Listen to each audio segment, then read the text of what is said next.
Jim Brett, President and CEO of the New England Council. Thanks for tuning in to this month's episode of Inside the Corner Office, where we catch up with the leaders of New England's businesses and organizations to learn more about their career paths and about the institutions they lead.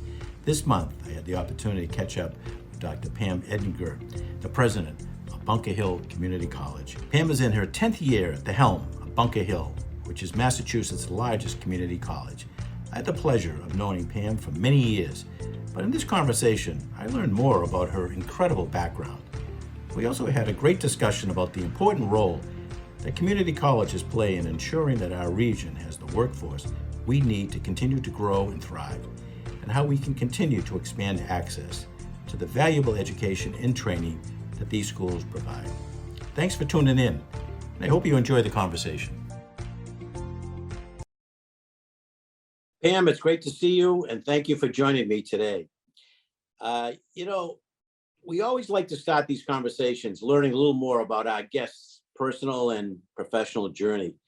And boy, you have a very interesting background. And I understand that you were born in Hong Kong, you immigrated to the United States as a child. I think you were 12 years of age when you came to Miami. But can you tell us a little more about your childhood and upbringing?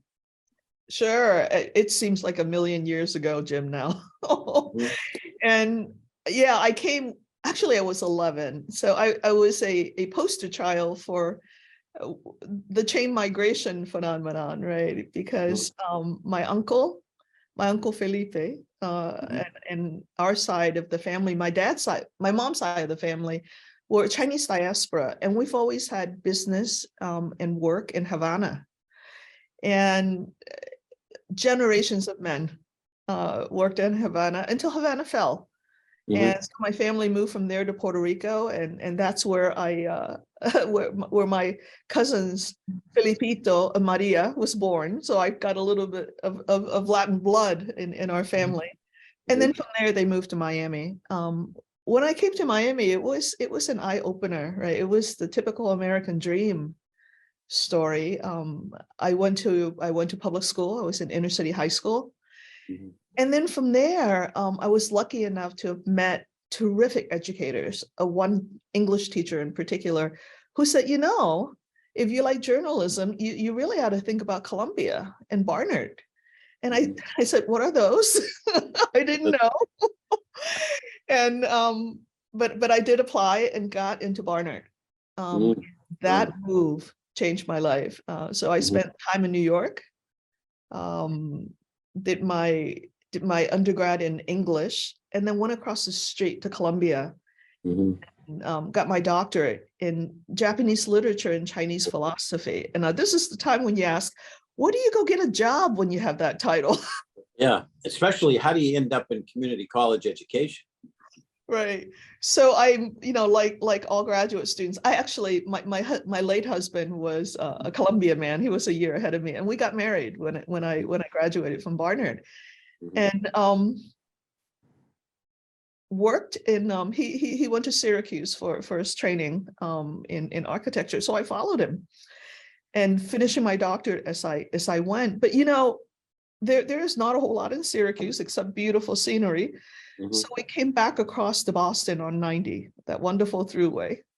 And I landed in the middle of Boston needing a job. So I said, well, I can pretend that I can write. So I got a job at Mass Bay Community College in communications. Right. Sure.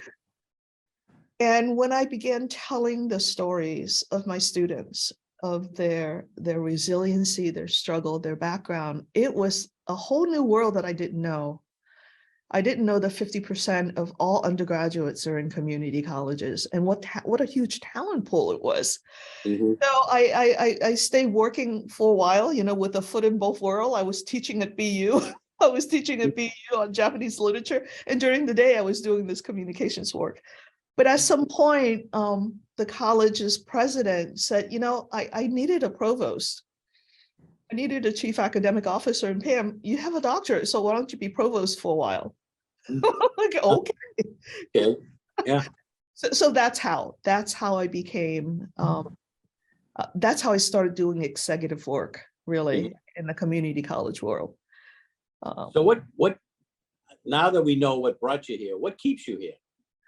Well, it's very interesting, Jim. It didn't keep me here. I was at Mass Bay for about 12 years.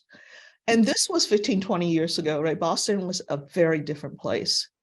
And at that point in time, a Chinese American woman was not going to be the president of a college, not in New England at that time. So I went out to California. I went out to California with my husband and my very young son at 2 years old. And I spent 8 years in Southern California, and I became a president.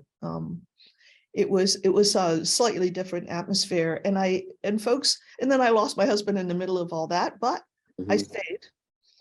And someone said to me, you ought to think about going back to Massachusetts because things are happening.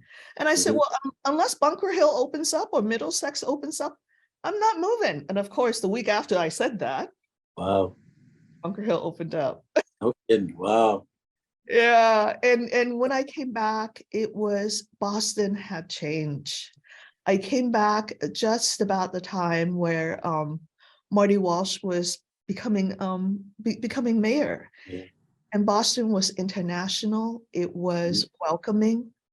It was a completely different world than it was, a decade and a half, 2 decades ago. And I realized that this is where I want to raise my child, and this is where I want to do the community college work. And now you're in your 10th year as the president of Bunker Hill, which is incredible. 10 years. There aren't many that can say so. And I'm not alone in saying it's just wonderful to see how that college has grown and thrived under your leadership. So I believe that Bunker Hill is probably, and you'll correct me, the largest community college in the Commonwealth. I think at one time you had 18,000 students, and just tell us a little more about the makeup. You touched on a little of the makeup of that student body at that college. Yeah, we are the largest of 15 community college, and we are a very strong system. We span from Boston all the way out to the Berkshires and all the way down to the Cape and to the North Shore.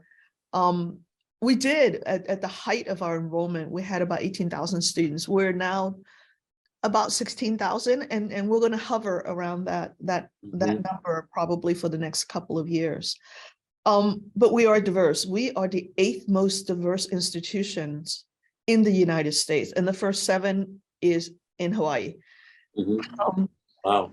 So yeah, our average age is 27. Only about a third of our students are right from high school. The rest of our students are adult. And 3 out of 4 work, and many of them work full time.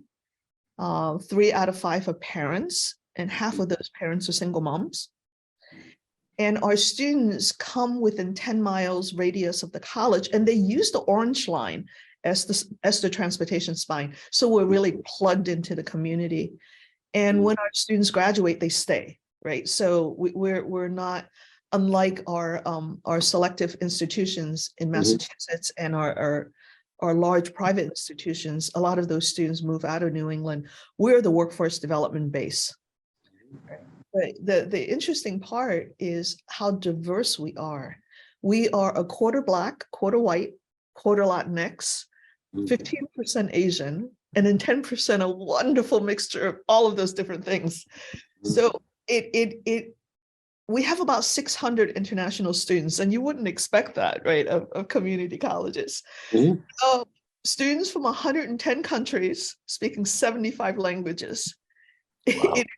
It's a powerful mix. Wow. It is a powerful mix. And that's why I stayed, Jim. I can see why. How do you ensure that the campus is welcoming to students of all those backgrounds? It's since 10 years ago, I think Mary Fifield, the president, was here before me. Sure. Planted the roots of a lot of wonderful things. And one of them is the understanding of the wealth and diversity of the students. Our students are not wealthy in terms of dollars, right? They about 3/4 of our students live within the lowest 2 quintile of income, which means our students are coming from communities of color, communities of low income, and probably about 50 to 60% immigrant, if not first or second generation, right? And about probably as many who are multilingual. So when you think about that, and the workforce. That's what the workforce is looking for. Mhm. And, I have to be honest with you, it is really sometimes difficult for our students because we all talk about belonging, but there is a difference between feeling comfortable in a space and truly feeling like you belong, right? As a Chinese American woman who has gone through some of that, Yeah. it is really a process. Mhm. What we do is that we do a lot of studying about diversity and inclusion, and we really put our roots down upon the work of a scholar. Her name is Tara Yasso, and Dr. Yasso is based in UC Riverside in California. Mhm. And she says, and her work is mostly based on the Chicano culture because of where she is, but it applies that every student that comes to us carry certain assets that they've built up over time, whether you're immigrant, refugee, native born, indigenous, Black, white, Latinx. You carry with you the culture of your past. And a little bit before this taping, you and I talked about origins in your Irish origins and your Sure. states in Dorchester and the Mhm. culture of Boston's built over time. Each one of these students carry those very precious things. The trouble is that all of us who have been looking at students who are underserved over time only see the deficits, right? So when I have someone who is a refugee coming from a war-torn country, you may say, well, they're poor, they have all these challenges. What I see is, what did it take? What kind of resilience did it take for that person to have lived through all of that and now is at my college, right? Mhm. And working a full-time job and being a parent and supporting family. So we've sort of flipped the script, so to speak. And when we talk to our students, we are very conscious in using language and attitude that says, you have something to add. You Mhm. have something to add to this rich diversity. And from that, things get built. We also realize that the biggest interaction that we have with our students is what they learn in the classroom. So what they need to do is to see themselves in the material that they touch in the classroom. Here's an example. So in a math class where you would not expect that there would be a lot of discussions about this kind of stuff, one of our professors was trying to teach the students how to use Microsoft Excel and pivot tables and how to gather data. But instead of just using any old data, counting bees, counting butterflies, or whatever it is, he had the students go out to the community and count populations from various groups that contributes to all of this richness. And then he had them use all that data, plugged it into Excel to learn the functionality of a piece of software. So the students they're learning the skills that they need, right, to get into the workplace. But they're also seeing that they're valued. Mhm. So the difference between being comfortable in a space, learning how to count butterflies, and a true belonging of a sense that you're engaging, right, the population out there. And it's powerful. And we try to do this across the board, not to make political statements or anything like that, but just to acknowledge the beautiful human in front of you. Mm. Tell So, me, tell me about your own background as an immigrant and a woman of color shaped the way you approach diversity and inclusion on campus. yeah. It, I learned leadership in this is going to like tell you that I'm old. I learned my leadership lessons in the 80s and 90s, and it was very much based in a corporate culture. It's very much it's male dominated, back then. Yeah. And one of the reasons why I went out to California to get a little variety. What I had to do over the last 10 years is that I had to unlearn a whole lot of stuff. That command and control is not the best leadership style. And if you look at indigenous culture, where leadership is really about the group, leadership is about an extended sense of family and the tribe and the tribal understanding of ancestries and generations. All of those things over the last 10 years, and this piece about culture, right, asset and culture, has made me believe that my early work about acclimating to society has made me leave a piece of myself behind, right? So when I'm at work, I'm not a Chinese American woman. I am the educator, and I'm going to move in the mainstream so I can climb the ladder of success. And I did that, I did all of those things. But I've come to realize that there's such richness to connect with people just from sitting where I am. You and I can have a conversation about origins and ancestors, who are Irish or Chinese and the similarities and so on. I think all of that, my background is really beginning to inform the way that I look at how complex a person can be. And all of that complexity you bring to the workplace makes the workplace much more agile. Folks come to Bunker Hill and they say, well, I need a diverse workforce. I need some of your students. And I said, well, you need more than just my students, right? You need to take the whole student. And what they contribute to the workplace is not just the color of their skin or their accent, it's everything else that comes with it. So I have learned a lot. I have learned a lot at Bunker Hill about what it means to be Chinese American and to be a woman in leadership. And that inclusive leadership, not in the sort of jargony things that everybody talks about inclusion, but really having a mindset that every single individual is different. And I've made so many more friends in ways that are joyful. It's a hard world out there. If you don't have that joy, it's very hard to keep up all the work that we have to do. So the past several years, needless to say, have been particularly challenging for colleges, universities. How has that pandemic influenced enrollment at Hill? Yeah, I think we're seeing it everywhere, right? It's not just the colleges. When I watch some of my colleagues in a small 2-year private world, where they're about the few sources they have is their endowment and their enrollment. They're the ones who are really suffering. In some ways, we are fortunate in the public sector in that our government, both local, municipal, and in federal and state, really still believe that public higher education is a public good, that we are the workforce backbone, and we've gotten resources to sort of backfill our enrollment while we build it back up again. In K-12, a report just came out a little while ago that says that before the pandemic, the college going rate at the high schools were at 70%. So 70% of your graduating class go on to college, right? 2 year. Yeah. Over the last couple of years with COVID, that number has dropped to 50%. And you can sort of, take that drop down the road, right? So if I have 20% less students coming from the high schools for the last 2 years, where are those students?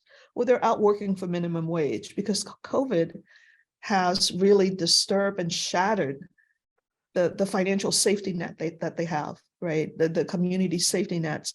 They're more needy in food, in housing, in health, all of those things. So the young people are working for wages and probably dead-end jobs, and I'm not getting them in school.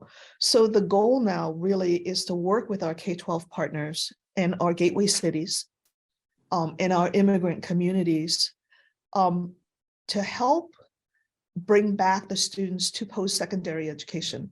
I mean, you know as well as anyone that 3/4 of the jobs out there is going to need post-secondary training, not necessarily 4 or 2-year college, but some training so that they can make a livable wage or sustainable wage.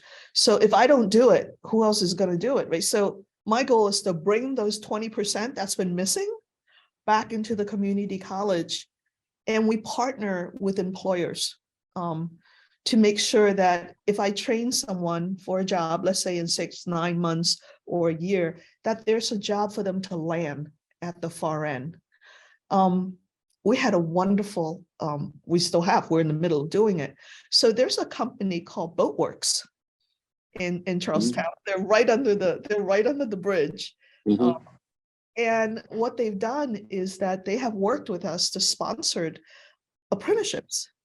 So students are coming to school, they're working at the site to help design or whatever it is that they're working at Boatworks. And when they end, they have a job at the end. And they also have a degree. We're also doing it with environmental companies like Triumvirate, who's also in Charlestown. So they are paying for students to be working full-time at their company in different capacities and their tuition and fees. So the opportunity cost for students training for the new emerging workforce is much lower. So that's the way that we're really tackling both the workforce needs post-COVID and the employer sector, and also to make sure that our communities are truly recovering, right, with family sustaining wage and jobs that will help the community grow. It's a really complex situation right now. For some reason, 18 years ago, nobody wanted to have babies. So we have a population cliff that we're facing. We're going to have probably 25% less high school graduates in the next 5 to 8 years. So that, along with a drop in college going rate and the 3.4% unemployment rate, our employers are knocking on our door, and rightly so, right? So we're hoping that we can help. You know, Bunker Hill has a robust early college program. Yes, I love our Most recently, and you should be very proud, it has expanded to Brighton High and Malden High. Can you just talk about why early college is so important and how it helps to improve students' chances of completing their degree and achieving, you know, future career success?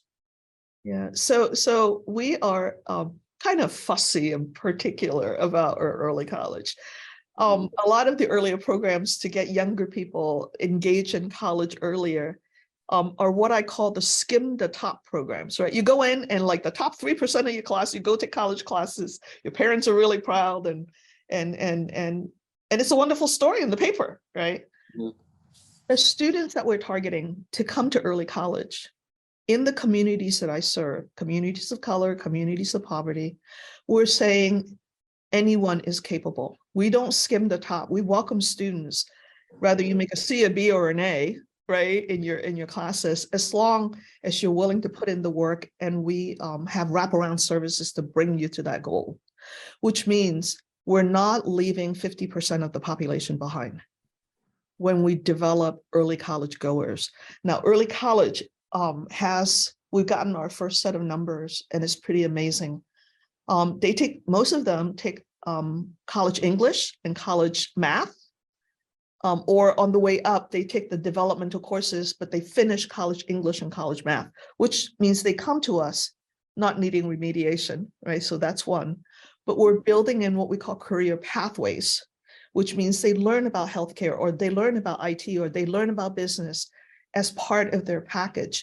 So we are asked, when we put together these early college programs, that students carry at least 12 to 15 credits when they graduate from high school. That's a whole semester in college. So I'll bring it to a personal perspective. So when my son reached 9th grade at Brookline High, I said, okay, you're signing up for summer classes with mom.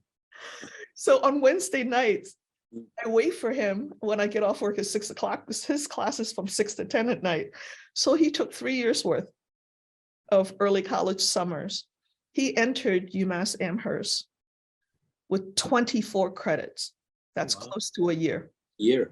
Right. So a lot of our students in the early colleges that we're engaged with, some students would actually graduate high school along with an associate degree.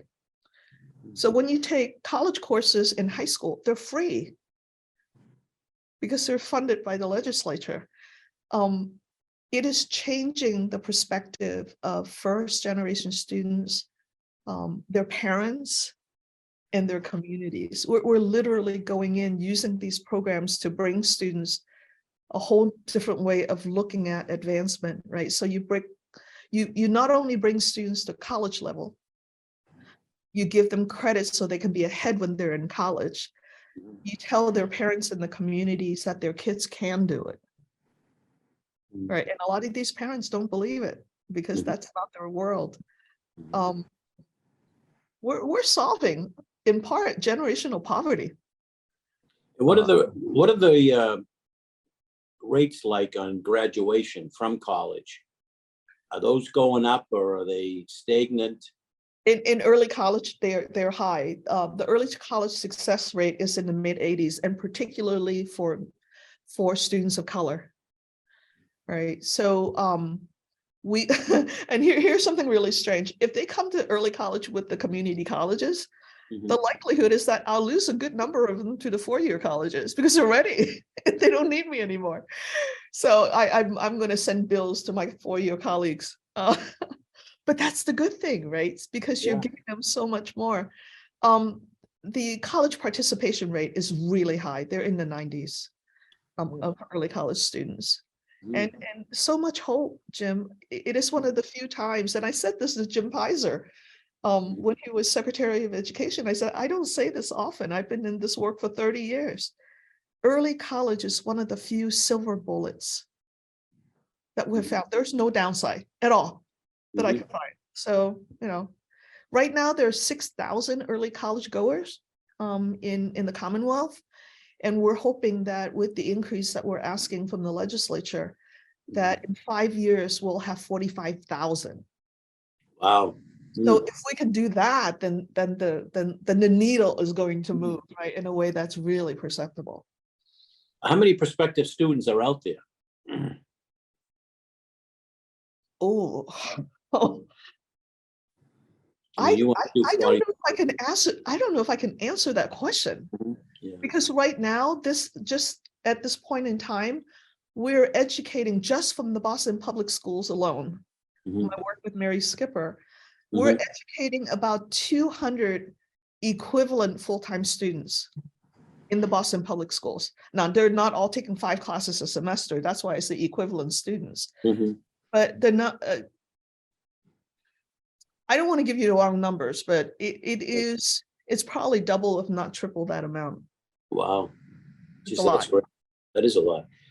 And on to good news. In 2021, our mutual friend, my neighbor, former mayor and now former Secretary of Labor, Marty Walsh, named you the chair of the United States Department of Labor's Advisory Committee on Apprenticeships. And then he leaves, but hey, that's another story. Tell us more about that committee and the work that is involved in it. Yeah, I still say that he owes me a meal when he comes back. Yeah, absolutely. Yeah. No, he has been a godsend to public service. Mhm. And he is also one of the great models for adult college education. I mean, he fought addiction, he That's right. came back, and he got his degree Mhm. as an adult. He was my graduation speaker, and he told the Mhm. story, and and really inspired a lot of folks. Mhm. I think this particular piece is always connected back to his service to the union, to the construction union. Yeah. Because the apprenticeship program was so powerful and has done so well in the trades. He believed, and I believe with him, that with the emerging industries that are out there now, the clean industry, the blue and green industry, the life sciences industry, the health industry, that is key to our sector here in New England, as you know, apprenticeship is another way to draw on talent that's traditionally overlooked. Right, all of my early college students from communities of poverty and communities of color, all of those students should have a path. And this is a different way to do post-secondary education. Right? And it's not just sit in the classroom for 2 years, but really have that mixture. I had mentioned, both Triumvirate and Boatworks. With both of those companies, because the students are at work full time, they're getting the hands-on. They don't have any ramp-up time when you hire them. So the committee is a committee of 30, made up of public members across the country, our union brothers and sisters and their leadership, and also folks who are employers. So the 30 of us get together once a quarter, and we've been together for about a year now, and we've issued a preliminary findings and recommendations to smooth out this idea of registered apprenticeship. And then the next report we're going to do in about 6 to 8 months will be recommendations on the kind of regulations change and changes in the way we work apprenticeships in this iteration, so that it would open up apprenticeships just as rigorous good jobs at the end and good pay at the end, but for more industries that are in our midst, rather it be healthcare or all the blue, green, or clean energy work that is so much a part of what's going to be important for us as a sector. As a region in the. Are they all Zoom meetings? They they're a collection of various things. They are Zoom meetings because they're available. They're public meetings. So they're available. You can access them. Yep, they're available, and documentation is available on the DOL site. And we are always looking for public input. They are very formal meetings, but we get a lot of work done. Yeah, right. Well, as you know, the New England Council focuses on federal policy. We've been fortunate to have you as an active member of our higher ed committee, which has shaped our advocacy around issues related to education and workforce development. There's been so much discussion in Congress in recent years about the idea of free community college, yes, but not much action. However, here in the Commonwealth, the Governor Healy recently announced her own free community college plan, which you have been, again, involved in. Can you tell us a little more about the governor's proposal and why you support it? And do you think this could be maybe a model for a national approach to free community college? Yeah, I think the free community, we're getting traction. About 38 to 40 of our states and commonwealths have some form of free community college. What we proposed to the governor, even before her election, was a concept called Mass Reconnect. Yep. It is geared, and my 15 community college colleagues, as well as our executive office, have been putting our heads together for a while. This is a group effort here. It is geared towards adults who are 25 or over, who has not yet earned their first credential. So when you think about the 3.4% unemployment, all of our immigrant and first generation over 25 citizens, right, who are in our gateway cities, in the inner cities of Boston and Boston proper, there are 1.8 million people who would be eligible for this program. Mm-hmm. Free tuition and fees, wraparound services, books. And there are about 700,000 folks in the Commonwealth who have some college, but no degree. And they're all over 25, right? Because they came the first time, didn't quite finish. So our goal is to capture a good portion of those students and have them come back. And data is telling us that if you have 100 people re-engaging, you will have 50% of those students finishing. So if you look at the humongous potential of those numbers and the kind of numbers we're going to need in the workforce. I mean, Ken Turner knocked on my door 9 months ago and said, I need 55 workers in the life sciences. I'm like, okay, I'm going to get you some. And this is how, right? So how does this fit into the whole picture of free college or post-secondary education? I think right now it's an amazing convergence of factors. The city of Boston, as you know, Mayor Wu and the Office of Worker Empowerment has now boosted their original free college for Boston residents now to a much greater degree. So if you're out of school, if you graduate from high school and you are a resident of Boston, regardless of visa status, you can do free community college. That takes care of our traditional population and also for training. So if you put these two pieces together, you can go to college free, right? And then there's a third piece where President Spilka has proposed free community college for everybody. So what we're doing is growing sectors of the community college population, and then eventually there will be no daylight, right? We will cover everything. A lot of states who have gone in this direction have done it in this way. It's incremental.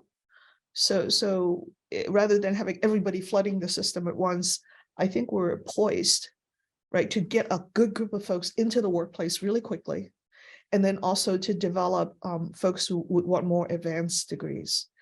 My sense is that the degrees, the associate degree, the bachelor's degree, the master's degree, the doctoral degree, engineering degrees, nursing degrees, those things are still the coin of the realm. But you have to have a way for residents to enter the workforce, right?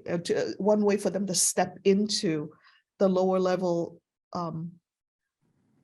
wage, family sustaining wage works so that they can move their way up.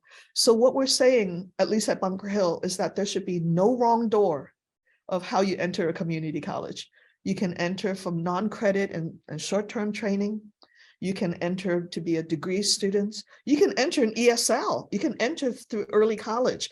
However you enter, we're going to help you build an individualized path to where you want to go. So all of the free stuff that are coming around is not just, oh, we're giving away free stuff again as Massachusetts, right? It's really, this is the long-term strategy to build intellectual capital into our New England region, but it's also a way to build a longer-term workforce that has the ability to grow along with the growth of the region.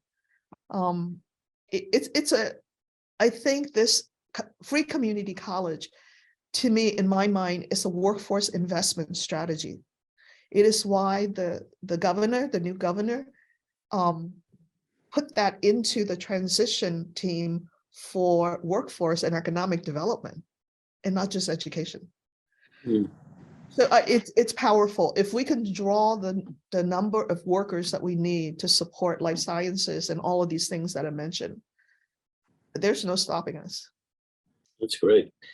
You know, the New England Council just recently wrote to the congressional delegation to express our support for doubling the Pell Grant. Yes. Can you speak to how that Pell Grant helps expand education for, you know, the profile of the students that you have there, for low-income students, and why it's important to increase the maximum grant amount? Okay, so when the traditional student, you know, middle class, two-parent family, a yard, a fence, and a dog, right? Yeah. When they go to school, they don't have to worry about working so much, or they get a side job, right? And there's parental support, family support, and that's really amazing. Mm-hmm.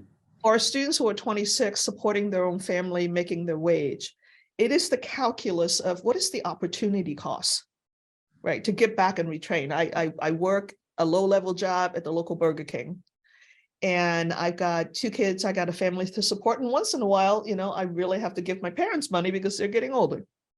So you're saying to me, in order for me to retrain as an IT technician, I have to be with you for a year, almost full time. And so what am I going to do to pay my rent, buy my food, and do that support? That opportunity cost is not figured into the financial aid of students at community colleges, right? It is at four-year colleges because you do room and board, but our assumption is that community college student, oh, their parents are paying for room and board. But no, they are paying for room and board, except they're getting no aid for it. So that $7,000 extra is the difference between staying in, or the resiliency of being able to stay in when something goes wrong, like your kid has to go to the doctors because of COVID, or your carburetor goes, you know, I don't know if cars have carburetors anymore, but you know, your tires go. So I the $7,000 is going to go a long way of keeping students in school. When I look at why students drop out of community college, and they do it often, it is because community college student education is not at the center of their lives. It's a luxury, right? The center of their lives is working to support their family and all of that. So in order to allow them the luxury of actually going to work, you can't say to them, I want to know what your skin in the game is. They already have skin in the game. They need to have us help with the opportunity cost. And once they get that degree, and this is something that the Harvard Opportunity Insight project was so huge for us, Raj Chetty's work. So our students are in the lowest 2 quintile of income. When they credential with us, they have the potential of going up to quintile. That's generational poverty broken, right? So the investment in places like community college of $7,000 a student when you double the Pell Grant is such a small investment to alleviate the generational poverty and the churning, right, in the low income space. A lot of times folks don't see it that way. They only see the $7,000 going out. But again, this is a workforce and social investment strategy. And if we don't do it, we either have to have a way more babies, right, to fill the workforce ranks, or we can do what we've traditionally done, which is we take advantage of our immigrant population in our gateway cities. I mean, that's the way my parents came to this country, right? I'm part of that immigration wave. Right. We get the job done, not to quote Hamilton, but we do. Yeah. First generation myself, both parents came from Ireland. So I hear you. Many community colleges, including yours, have called for short-term Pell Grants to support students who are pursuing the non-degree programs. Yes. How would the short-term Pell Grants help your students? And is there any support for this change in Congress? So short-term Pell Grant speaks, this is an interesting thing that I haven't told very many people very recently, but I should. So we have credit instruction on one side of the house, right? And then we have fee-for-service instruction or non-credit instruction. Those students get no financial aid, right? So either they pay for it out of pocket, or I go to one of those wonderful folks who are good employers who will pay the students a stipend to go to school so they can generate their workforce. The reason why Pell Grant does not cover my non-credit students, because those programs are too short-term for it to be recognized in the old days, where we only think about certificates and associate degrees. They don't think about six months of training may get you a coder. 6 months of training may get you a help desk technician, or whatever it is that that is the going rate. So they receive no support.